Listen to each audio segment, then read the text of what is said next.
We're joined by Eric Garcetti, the ambassador of the United States to India. Ambassador Garcetti, it's a pleasure to finally join you here, actually in Silicon Valley of all places. Absolutely. It's great to be back in California. I just came from Washington, D.C., where we had our annual ambassadors conference. But I said, when I got this invitation, I got to come out post-election, talk to my state, which is so strong in the Indian American community, about all the great work that's happening. Now, I hate to put you on the spot right from the get-go, but you were the mayor of Los Angeles. Is this gig better than that one? Neither is better. I always said the best job in the world probably is being mayor of a big city in America, but the most fun job I've ever had is being U.S. ambassador to India.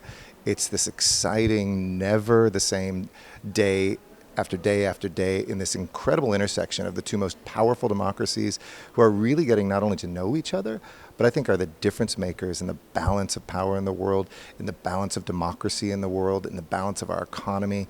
And so I couldn't ask for a more exciting place to be. I don't have to compare the two. I loved being mayor, but this has been incredible. Now, we can leave the past in the past, but it did take a while for you to get this job. So tell me about that whole transition. I never got a chance to ask you about it. I mean, thinking for many years, honestly, your name had come about that you would likely be considered for this post, and then having to wait to finally actually getting the role. Well, there's nothing like pent-up demand, because when I got to India, the reception has been so warm and so overwhelming. The delay allowed me to serve out my term as mayor, so that was nice in terms of LA. But getting there, I really hit the ground running. If you think about the first year that we've had, one, we had the state dinner, Prime Minister Modi coming here, not just with 5 or 10 deliverables, but 173 different things we were working on between our two countries.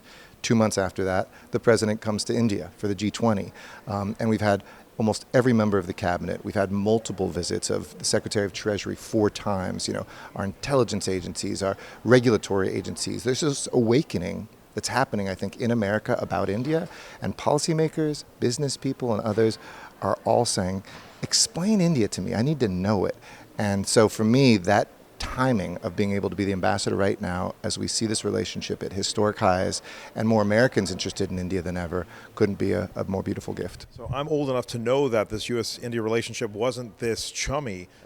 Give me your context about U.S.-India and go back a few years if you would, because obviously India to me was a foreign country that my parents were from originally, but it did seem like another planet when I was really little. We were so kind of disconnected. So the fact that we have these governments and across administrations working together, what have you seen now that you've been on the inside? It's a great question. And I similarly, I was first exposed to India when I was 14 years old, and I'll date myself. That was 1985.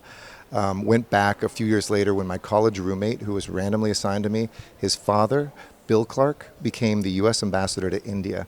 And I was studying Hindi and Urdu. I was doing the great religious texts and the great cultural texts of India. And he said, you want to go to India? And I spent 2 nights in the ambassador's residence when I was 19. And I've come back, every decade of my life to India and just seen the incredible changes, the infrastructure, the growth of the population, the economy. But I've also been able to see the through line of the things that don't change, kind of the diversity, the democracy, the rootedness, the warmth of the people. And as ambassador, I've been blown away by how that kind of soul has stayed the same, even as the physical manifestation of this country has changed. It seems like you manifested this post then, if you've been thinking about it since you were a teenager. It was a dream that I had thought. I said one day I'm going to live in India, and I actually was going to go junior year abroad, live in Bodh Gaya, where Buddha was enlightened, and do a Buddhist studies program. But politics got in the way, and I got elected to student council at Columbia, where I was in school. So I said, I guess that dream died. But India has a way of kind of pulling you back, and India successfully got me back. Tell me about all the initiatives you've been working on. I mean, you've only been there a short time, but I've seen you've, almost hit every single state in the country. I mean, tell me about this whole process. Well, not all of them yet, but 23 of the 36 states and territories I've already gone to in 1 year. And really that breadth, whether it's from the Himalayas all the way down to the southern tip in Kanyakumari, or the northeast going to Nagaland, close to the border, all the way to the border with Pakistan in Punjab, you really get a sense that this is a country of countries, that each village has a different recipe for dal. The languages change across state lines, but there's a through line right now. There's a pride in India. There's a real sense of we finally are coming economically up. eradicating poverty for a lot of people into the middle class, investing in infrastructure. I mean, the roads that I'm sure you experienced visiting India as a kid, that I certainly remember, are now paved. There's super highways, there's new trains coming up. There's 15 airports a year. Big airports. That's more than one a month coming up. So that to me really shows that India is investing not just in prosperity today, but really a plan for being a major economy tomorrow. Second point I'd say is, even though Americans have been pretty ignorant about India in general, I think it's fair to say, Indians know America and Americans much better than vice versa. That has started to change, and the number of Indian immigrants, like your parents, students who've come over, now the number one source of higher education students in America last year overwhelmingly, they've embedded a bridge that exists now on both sides of the Indo-Pacific. And increasingly, it's a two-way bridge. It's not just American companies going to India and making investments, but here's a good stat. In 2 weeks, we'll have our annual big Commerce Department investment summit called Select USA. Every country of the world comes there. Second year running, most delegates will come from India. The biggest dollar amount of investments in our country from that process, India, more than $3.4 billion. So it's really a two-way street now. Whatever you think the U.S.-India relationship is, about U.S. helping India or putting jobs there, outsourcing, it's not. It's actually a two-way, equal relationship in so many ways, and I think it's really taking off to the stars. Take me back to the state visit, Prime Minister Modi coming to Washington, D.C., and then, of course, President Biden going to India for the G20. I'm sure you were intimately involved with both affairs. Give me some perspective of what took place. Well, you know, the state visit first, as I mentioned earlier, I talked to some veterans of state visits. They're very important symbolically, showing two countries that are close, two leaders that are close, and we certainly got that. There was great rapport between our president and the Indian Prime Minister. But the takeaways, the actual material things that the countries promised to do, people told me, if you get 5 or 10, that's a successful state visit. As I mentioned, we had 173 things, from cultural, educational, space, defense, economic, reducing tariffs, getting a new satellite up together, putting an Indian astronaut into an American mission this year, being able to expand our agriculture, our higher education cooperation, the initiative on critical emerging technologies, which is looking at quantum, AI, telecommunications, semiconductors, space and defense. I mean, we used to say the sky's the limit. Now that we're actually in space together, we say it's beyond that. And from the seabed to the stars, that visit really embedded work that hasn't slowed down. Then when the president came, G20, it wasn't only that we continued that momentum, but I think the U.S. and India demonstrated when we are together, we're unstoppable. You know, it's a very complicated group of countries, G20. Couple wars going on in the world now. One of the major ones was already underway there, obviously, with Russia, Ukraine. And India and the United States talked to different sets of countries, but coordinated their diplomacy together to get a unanimous statement out of 20 very complicated, not always friendly countries. And to me, that's what I keep saying, is that it's not India plus the U.S. When India and the U.S. come together, it's India times the U.S. It's a multiplicative relationship, not additive. And we're now doing that sort of work on development, training doctors and nurses from Fiji in telemedicine in Delhi, paid for by the U.S. government. Philippines, Tanzania's next, solar panels that we're bringing, the digital stack that India has pioneered. We're learning things from each other, and I think we're the preferred partners of each other. And when we get together, we're not just thinking about what's good for India, what's good for the United States, we're thinking what's good for the world. And that, to me, is a very powerful new chapter. One of the things that was announced during the G20 was this corridor between India going all the way through into Italy and through the Middle East.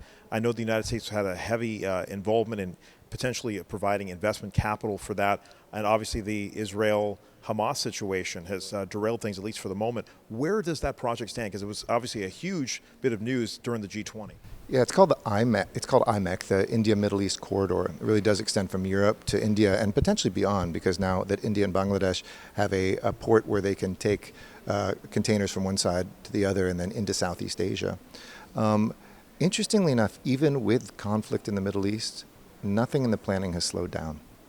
Saudi Arabia, even Israel in the midst of war, European countries, other Arab countries, and India, together with the U.S., have done all the necessary planning, even if there had been peace, that would have taken a couple of years to start thinking through what are the routes, what kind of ports do we need, some of this will be by sea, what sort of land corridors do we need. And it has a bigger promise than just trade. In my mind, this can be a part of the solution in the Middle East as well. That one day when we can think beyond conflict and beyond war, by embedding cultures and economies together, it ensures the peace in the future. When people have mutual prosperity, and keeping the peace is necessary for the prosperity, to me, that is as good of a part of this as the actual material benefits that will come. So we're looking at how do we get the best companies in the world, the fairest financing that doesn't put countries in debt, because we see these debt traps everywhere else that other countries have gotten some of our friends and neighbors in. How can we make this the old kind of spice route, bring back that as a core part of economic development, but also mutual kind of social integration? So you think it's on track? There is no delay? I'm totally bearish. I'm totally bullish. Get my bears and my bulls together, jet lag. But it has not slowed up one bit. And in fact, somebody who is really embedded in it said in some ways the quiet work that was necessary, if the war hadn't been happening, people would be asking every single day, said it's allowed us to work even quicker than before. And when do you think we'll start to see some public traction on this project? You know, it's a big idea that will obviously take years to build, but I think in the next couple years, and certainly if we can achieve peace in the Middle East, and even if this can be a part of achieving the rebuilding of the conflict that we see, then I think we will get the chance to see some actual infrastructure in this decade. Take me through working with President Biden. Obviously, he's in the midst of an election. The U.S. Is not the only country. India just had a major election. What did you witness being in India, and what do you expect here in the United States? You know, I saw an incredible election just now. I mean, to see 650 million people, including voting machines being hiked up into hills with donkeys for days to ensure people's vote, it was incredibly impressive. And, you know, we congratulate Prime Minister Modi and the NDA putting a coalition back together. It'll be a coalition government, so that means many people will be a part of this. But similarly here, you know, we have an election as well in the second biggest democracy. And now I'm a diplomat, so I don't say anything political. It's the Hatch Act, and it's necessary by law. But I'll say this, that I'm blown away with the commitment of both countries' people to democracy. It's easy to get dispirited and to say, oh my gosh, can you believe this disinformation? Or I don't like this candidate at a given time, or how did he or she get elected? But at the end of the day, democracies do put the power in the hands of voters, and they are wise, and they will exercise that, and more times than not, I think, make the right decision. I know even when we screw it up, I'd much rather live in a democracy than a dictatorship. Let me ask you quickly about President Biden's change in asylum policy. Obviously, there's been a ton of Indians that have crossed the border in recent years. That got stopped. Give me your perspective on that change, because there's been a lot of Punjabis that have crossed the border. We've been following that, and obviously the Khalistan situation in light of the U.S., Canada, India, that dynamic. You know, we are working together with India. A lot of people don't know that on our southern border, the latest statistics I saw is that Indians are the number 3 country after Mexicans and Salvadorians of unlawful entry into the country. And that's a problem we need to solve together. We need to make sure there's not criminals that are coming over the border. We need to similarly make sure that if there are criminals that we catch, that Indian authorities can bring justice to them, and to make sure that we don't have cross-national criminal activities, gangs, trafficking, drugs that we see hit the streets here, and also that have affected Indians. I would say our law enforcement has never worked more closely together. We always take very seriously threats, whether it's against Indian diplomats or diplomatic facilities. But at the same time, we also have to uphold our own laws here and respect the laws of India. But I will say, working on this, I've never seen as close coordination and understanding as we've had in our entire lifetimes on criminal justice stuff together and immigration. Ambassador Garcetti, thank you for your time, and we'll see you on social media. Looking forward to it. Thanks everybody for watching Diya TV.